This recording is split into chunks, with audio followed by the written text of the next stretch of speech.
Everyone, welcome to CGTN's special program, The Hype, where minds collide and ideas amplified. I'm your host, Zhang Zhenli.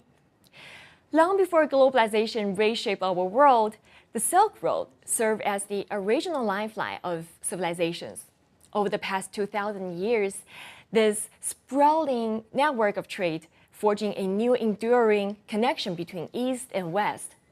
And nowadays, this legacy finds its new life through the Belt and Road Initiative. And today, as we approach the second China-Central Asia Summit, we are honored to welcome 5 very brilliant guests from Central Asia. Join us on the journey to explore and dive into how this Asian bounce continues to thrive in modern time. So now let's turn to our guests today. And would you like to introduce yourself one by one to our audience? Maybe let's start from you, Jana. Yes, sure. Hello, my name is Jana, and I'm from Kazakhstan. And I've been living in China for 13 years, and I'm currently finishing my 4th year of undergraduate studies in international economics and trade at UIB in Beijing. So alongside my academic work, I'm passionate about digital media art and interactive design. I enjoy creating visual projects. I also design sell handmade jewelry. So I'm especially interested in exploring the intersection of culture and technology. Hi guys, my name is Nuray Bekova and I'm from Kyrgyzstan. My Chinese name is Tang Lingling and I studied at UIB. I came to China in 2018, started studying language first and then did my bachelor's, master's, and now I'm about to do my doctor's degree in UIB as well. So my major is going to be international trade and economics, and I'm so excited about this event. Thank you. Hello everyone, my name is Shabibi. I come from Turkmenistan. Currently, I'm studying at Xiamen University of China for a master's degree. My major is International Chinese Language Education. This year marks my 6th year in China. Thank you all. My name is Lailo. I'm from Uzbekistan. I'm studying in UIB. My major is e-commerce, and I'm graduating this year. I like baking. I started baking since I came to China because I was missing our food so much. That's why this became my hobby. So yeah, I'm graduating this year, so I can go back and enjoy food there. Hello, my name is area.Hear. I'm from Tajikistan. Last year in December, I graduated from Tsinghua University, majoring in international construction and project management. Currently, I'm in Tajikistan. I just started new business here, and also I do freelance job by helping local companies to build factories and plants, such as mill plant, slaughterhouse, by consulting them on construction matters and procurement equipments from China. Okay, welcome you guys. Thank you for participating in this show, and I can't wait to hear about what you're gonna share with us. So last year, trade between China and Central Asia countries has actually got a historical height of 95 billion US dollars. And as for now, China has invested over 30 billion US dollars in those countries. But what's behind those statistics are actually people that are making those policy into reality. Well, some legends tell of Silk Road merchants carrying gems and spices across desert, but today our guest is writing a new chapter, not with camels, but with clicks and apps. Speaking of this, I'm really excited to hear about what you want to share with us about your personal experience in participating in the trade between China and your motherland. Well, how about let's start with you, Jana, because I saw those beautiful handmade Kazakh jewelries on multiple Chinese social media platforms that you posted. So what made you come up with this idea, and what sparked you to do this brilliant business idea? In the beginning, I just want to say the small part. of my jewelry. In the beginning, it was really hard to open like something like the store in Xiaohongshu as the Chinese platform. But my first jewelry making project began with when I decided like to create a gift for my friend. She's from Kazakhstan, but she had lived in China for a really long time. So I wanted to make her really happy, and I wanted to make like some piece of jewelry, including like Chinese and also Kazakh ornaments. And yeah, so that's when idea first came to me. I combine traditional Kazakh and Chinese elements all together. So I decided to make her a pair of earrings and also the bracelet.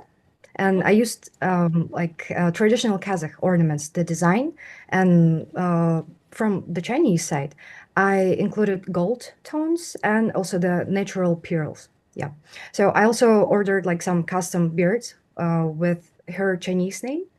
So I added them to the bracelet altogether. That's how my jewelry story began. Yeah. Talking about this, I can say that I posted photos and invited a lot of people to visit our festival, cultural festival in our university, UIB, which was in May in this year. Yeah, and I was really surprised when how much support I received. All the people came. They bought my jewelry. They also bought. They were even like promoting itself because they were going to their friends talking about this jewelry, and of course, it's not easy to like sell the jewelry in other country because not everyone connects with traditional designs. So I started make it more modern versions like for all the people and while keeping the cultural essence. What means the most to me is that I'm sharing our culture, and not only with Chinese people, but also with other international students, and even helping Kazakh students feel closer to home. This experience showed me how small-scale trade can become the meaningful, really meaningful cultural exchange. It's really Thanks. glad to hear about this wonderful story and experience. And I'm curious about the feedback. Have you received any feedbacks from Chinese consumers? Do they like it? Yeah, they liked it a lot. So after selling all of my pieces and cultural festival, I've received a lot of comments in Xiaohongshu. They were even like taking a picture with us, saying how good is looking with their outfits. So you can see this one is also everything is handmade here. Connecting also the Chinese like Chinese pearls, this one, the natural pearls with our Kazakh traditional ornaments. So yeah, I've got a lot of feedback from them, and I was so happy because all these people they seemed really nice, and I don't know. After that, I just want to make more. And in future, I hope my store will get more followers, so I can work maybe with some Chinese designers in future. I hope so. So yeah, Well, thank those are you. indeed very beautiful earrings, and I can't wait to order it after we finish the show. And Okay. I've heard that earrings in Kazakhstan culture means something different, means like plays very important role in your culture. Is that true? Yes, I can say that it's a true. So, like in past, a lot of our like women, yeah, they were wearing a lot of different jewelry. So each jewelry with each ornament, it has like the different meaning. So, for example, our like Kazakh patterns and symbols, um, one of them is called Khoshkar Muyez. It's like the most a lot of people know about this. So it's ram's horns, which represent strength and abundance. So if, for example, me, I will wear these symbols, it will maybe protect me from something. And yeah, I think these ornaments are deeply rooted in our history and carry a lot of meaning. Yeah. Thank you. Thank you for sharing. And Shabibi, I know that every time you go back to your country for vacations, some of your friends are asking you to bring some Chinese small products for them. So can you share with us about the details? And I'm really curious about which products are the most popular ones. Well, every time before I go home, I ask my friends what they want me to bring from China. They are mainly interested in three categories. First, clothing. Chinese clothes are not only of good quality and affordable, but also cost-effective with a wide range of styles. They can always find the designs they like. Second, electronic products, especially mobile phones. Chinese brands like Huawei are widely used in Turkmenistan now, so my friends often ask for these. Third, cosmetics. These three types of goods are the most requested. Okay, I think I've just found a business potential business opportunity in the future. What about you, Zaha? What would you like to share with us? Like I travel to China very much. I go there with local company owners or uh, top managers, and to purchase equipment for their factory. We travel to many cities and met many great companies in China, like Kerunde or like Pingle and the others, like very outstanding Chinese enterprises. They manufacture the equipments for slaughterhouses, meal plants, etc. And local businesses benefiting from it very much because it's very affordable and high quality, and also they can give in a in a long base. So yeah, it's very the China Tajikistan cooperation. It's mutual beneficial. Nurim, I actually heard that you study international trade, right? So I wonder, have Yeah. you observed any challenges in current economic and trade operation? And for example, like cultural differences, or if there's any challenges, how do you think you would cope with them after you graduate? Yeah, so my major is international trade and economics. On my bachelor's degree, I had the logistics major. So during the pandemic, I was in my country and I did my internship in some business, small business enterprises. And I realized that the main challenge between Chinese and Kyrgyz people is the communication. Because first of all, our culture is different and we speak different languages. Like Kyrgyz people, they speak Kyrgyz, Russian, and English, but they don't speak Chinese. Same with Chinese people. So even though you hire a professional translator, you can only translate, for example, some meetings or face-to-face meetings or maybe some video calls. But after that, you have much more. You have like some text, you have some formal documents, you have some like quick phone calls, and you don't always have translator bit like close to you, and sometimes the details is really hard to translate because we have different culture. So I think this is a huge challenge to communicate, and we can sometimes like not understand some small details, and it could cause like a huge like problem in the end. Yeah. So how Okay. can I yeah, how can I like help with that when I come back to my country? I think we can open like more training centers, or maybe like strengthen the language uh like cooperation, maybe open some companies that could help with importing or exporting, so they could like work on translating the documents, work on the certificates, the formal documents, because formal documents in my country and in China are totally different. We have different standards and formats and language. So those companies could help to like some companies in China just to export to Kyrgyzstan without even thinking about the documents. So those companies could just like help the process. Wow, that's a very informative thanks from you. Thank you. And just like what we discussed before, the Silk Road once wove our countries together through trade. But today, new bridges, railways, and pipelines are doing this mission. So I'm curious, is there any key infrastructure projects in your country that China and your country are building together right now? Well, maybe from you, Nurayin? Yeah, I think you heard about it. So the huge infrastructure project is China, Kyrgyzstan, Uzbekistan Railway. It has a strategic uh, aim, so it could like connect China to Central Asia and then Europe. So according to recent news, the construction of main parts has already begun, which is a huge step forward. So as a Kyrgyz citizen, I really hope it could benefit my country so we could become a stronger transit hub in the region, and it could help us to improve our economics, to boost the trade and maybe like improve logistics. So yeah, like we're having a good expectations about that. What about you, Lilo? You're from Uzbekistan, and this railway just we're going to pass through, and its destination is going to be Uzbekistan. What's your take? How do you view this railway?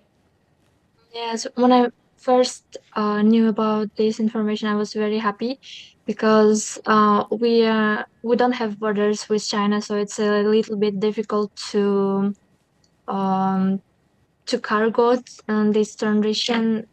Um, yeah, it is very benefit to for Uzbekistan and Kyrgyzstan, China, for all of us. For us, it's good because it cuts 7-8 days to transit time, so we can export foods or other fresh things. It can easily get there, and it will be fresh. Thank you. That's a very informative take. What about you, Jana? Talking about Kazakhstan. So China and Kazakhstan have cooperated on several infrastructure projects. So including one of them is Horgos dry port, and special economic zone. Yeah. Railway, there's also a lot of railway and transport corridors developments between our countries, and renewable energy project. That's the new energy project called Shilek. It's like wind power plant. And I think these few projects that I mentioned, they have strengthened trade and connectivity between our two countries. Yeah, and I hope in future we'll have more projects that will help our two countries. Yeah. Okay, thank you. Zaha, how about you? China built many infrastructure projects in Tajikistan. And I can mention the most recent one, which is not finished yet. It's a road in north of the country, 60 kilometers long, 40-meter width. It's a strategic road which connects very populated Fergana Valley with big cities of Central Asia like Samarkand and Bukhara. In ancient times, Silk Road also passed this road, and currently they are reconstructing it by making it more wider. I mean, and making new foundation. Economists say it will make a huge impact, economic, social, and I don't remember how many new jobs it will add exactly, but it's about 400 to 600, if I remember correctly. Also, China built a power plant. It was in exchange for our golden mine. And that's helped our country to make electricity more stable, because our country mostly rely on the hydraulic power plants, which don't provide the stable electricity. And but China built a coal power plant, and it helps to stabilize the electricity. And many more projects. China is helping to boost our economy, and that's a win-win cooperation.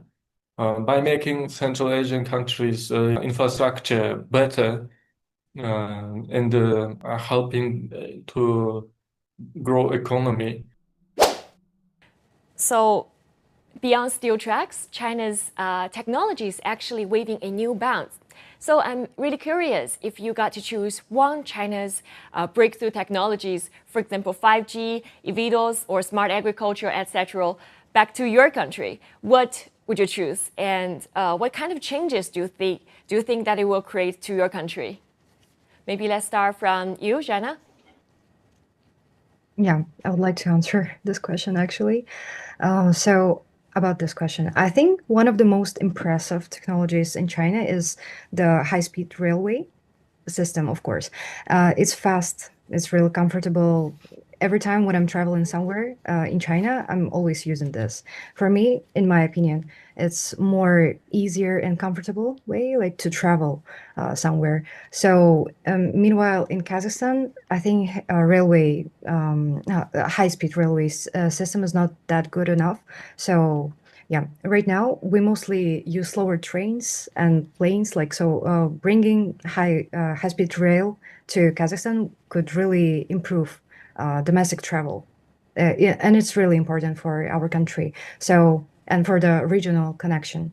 And actually, there is a new international trade road which was opened on May 29, I think, in this year. So from Xi'an to Almaty. Yeah, it's designed for tourists and shows how transport can be built, can build the cultural and economic ties. I believe that this kind of technology could boost our tourism and also businesses and even educational maybe exchange between our countries. Well, I couldn't agree with you more. Okay, what about you, Lilo? A few days ago, I knew about um, smart managing of traffic in China. In China, you have artificial intelligence, which analyzes machine flows and traffic, so there will be less traffic. It will be very good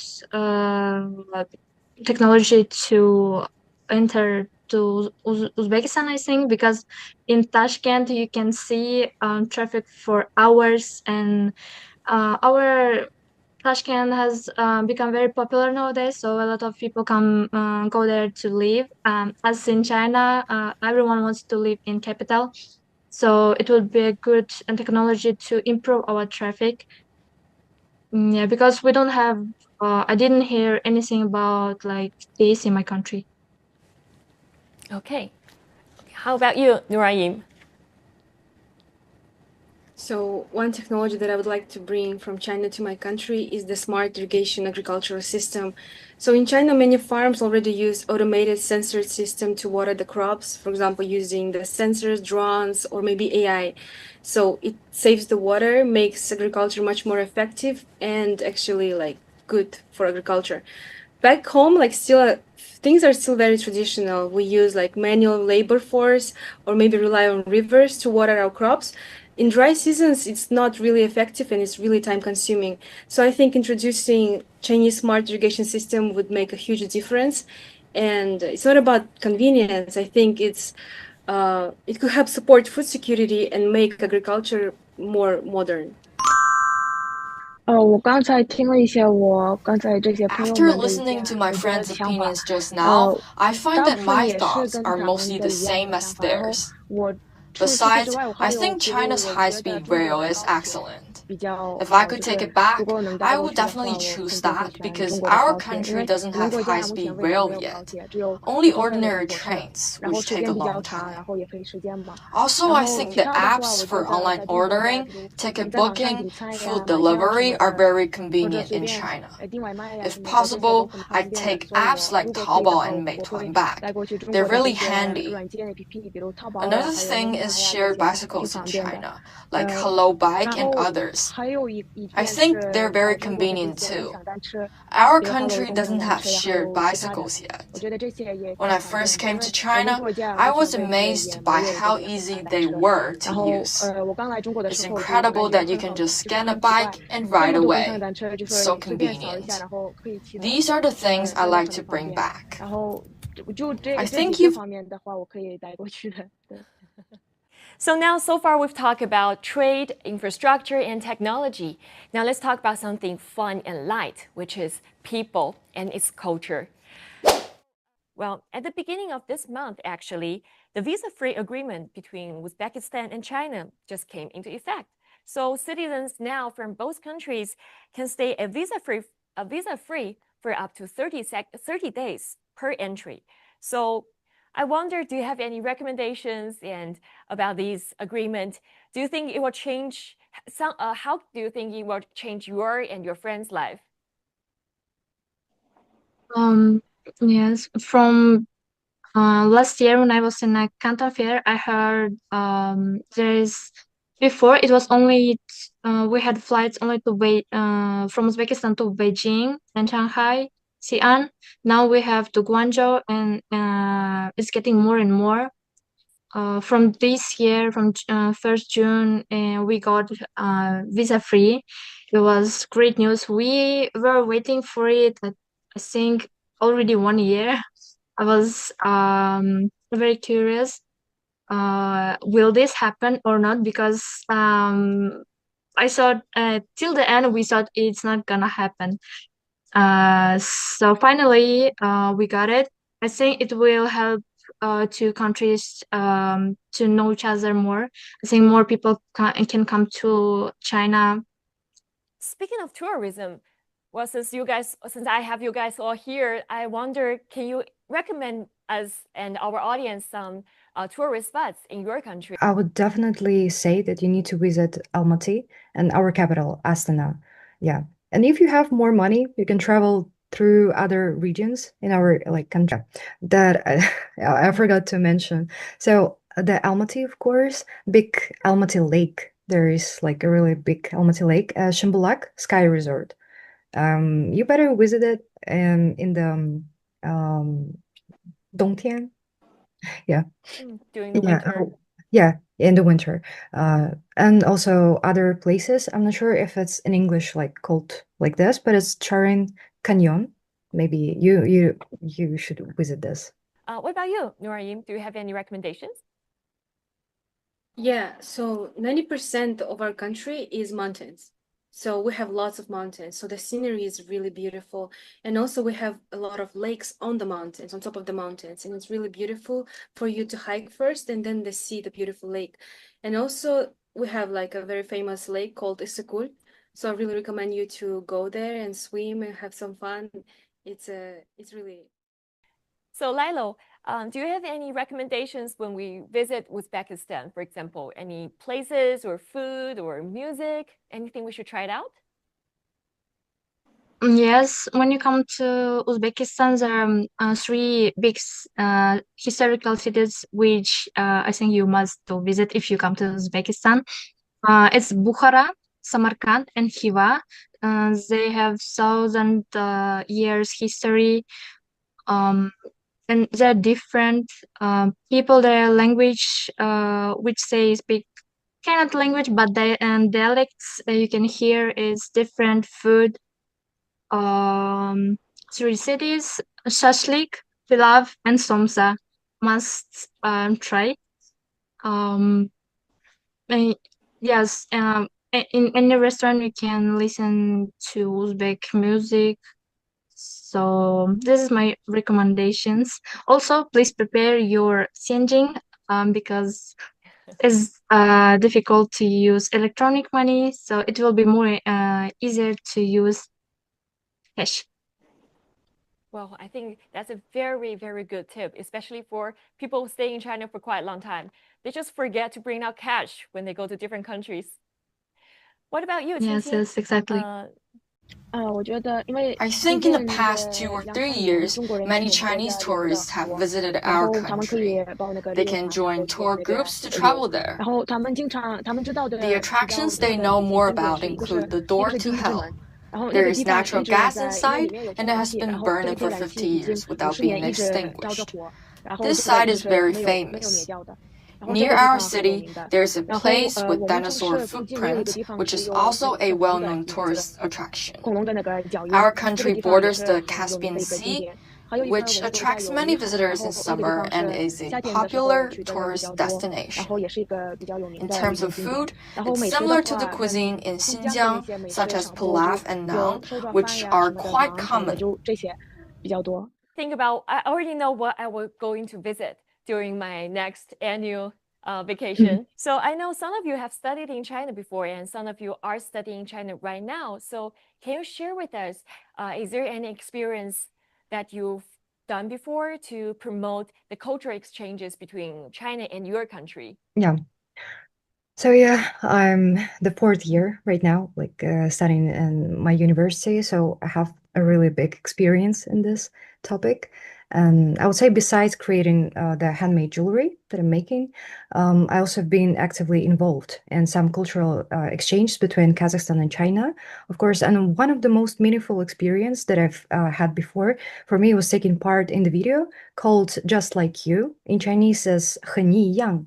So during the Kazakhstan Cultural Festival in China, um, which was supported by Embassy of Kazakhstan. Yeah. And this project it allowed young people from both countries to connect and understand each other better, like through the digital media platform. After that experience, I think I became more interested in some kind of these things and creative digital media art tools, and I started learning them, how to use them. And recently, I've even made the small projection like mapping in my room. It called the Life of Kazakh Ornaments, Beyond Space and Time. And I wanted to show how traditional culture can continue to exist and also to evolve, like even the modern formats. Talking about other things, I also helped with organizing Nowruz. It's our a traditional event, cultural thing, and also the Abai Day. It's the events that I took part in, and it was really interesting to organize everything. For me, it was the great experience. I am in different student organizations, and for example, in recent 2 years, I've been a host in the various universities events. For example, like last year's culture festival, I've been the host, and also the Torch Festival. So I had a chance to wear my national costume and be the host, and it was such an honor because there was an opportunity for me to share our culture, and a lot of people from other countries could see like the Kyrgyz host being in this event. Also, our girls, they performed Kyrgyz dance, which was really nice for us to share. And last year we had like 2 booths, and we had the chance to share with our food, folk games. Chinese people could try our national costumes and take a picture. So those little stuff was really amazing for us because it was such an amazing moment for us to share with our culture. And because not only us were sharing, like other countries were sharing with their culture. And it's like we were traveling in like 1 hour from all around the world. It was an amazing stuff. And also because other countries like Kazakhstan, Uzbekistan, Turkmenistan, we kind of share the same culture. And every time we see like each other costumes, we were like, oh yeah, like this is our country, like this is our people, like our Central Asia. We'll be really excited and be like, oh, I know this food, because we kind of share like different, like the same food but different tastes. Yeah, but it was really exciting. And also because I am in other student organizations, and every time I enter student organization, Chinese people will be like, oh, you're from Kyrgyzstan, can you share? And I always like tell stories about our country. I bring some food. For example, I always bring the Kyrgyz honey or Kyrgyz nuts with me. So I'd be like sharing, yeah, this is our traditional food. And they'll be like, oh, this is so good. And I always like welcome them to my country. Yeah. I didn't have a lot of chance to do it, but I also was hosting these 2 years, last year and this year. I was hosting Uzbek booth in our university in a cultural day. Also, last year I went to help to Tsinghua University to help my countrymates to represent our country because we have very less countrymates there.